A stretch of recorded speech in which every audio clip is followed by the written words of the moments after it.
My Chemical Simulator es una simulación interactiva que facilita la práctica de la formulación y el balanceo de reacciones químicas inorgánicas en dispositivos móviles.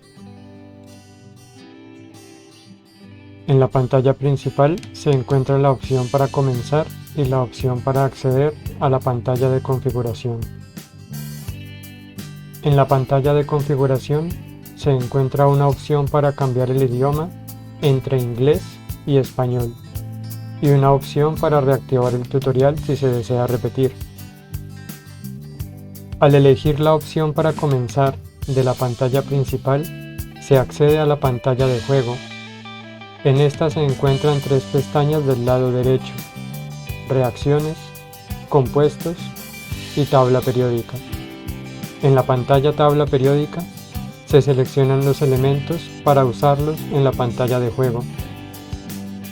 Los periodos de la tabla se van desbloqueando a medida que se avance descubriendo compuestos. Para obtener un compuesto, acomode los elementos de manera que se toquen y haga doble tap para ejecutar la reacción.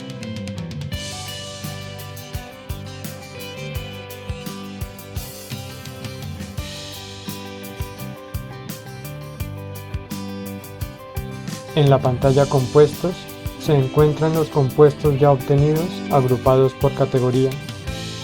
Seleccione una categoría para ver los compuestos disponibles y seleccione un compuesto para usarlo en la pantalla de juego.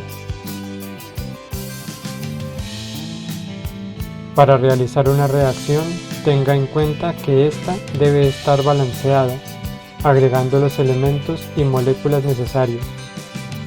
Haga doble tap para ejecutar la reacción.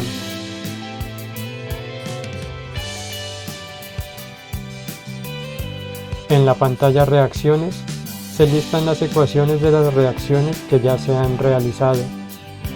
Cuando la cantidad de reacciones sea suficiente, se habilitan los botones de la parte inferior para navegar a través de la lista.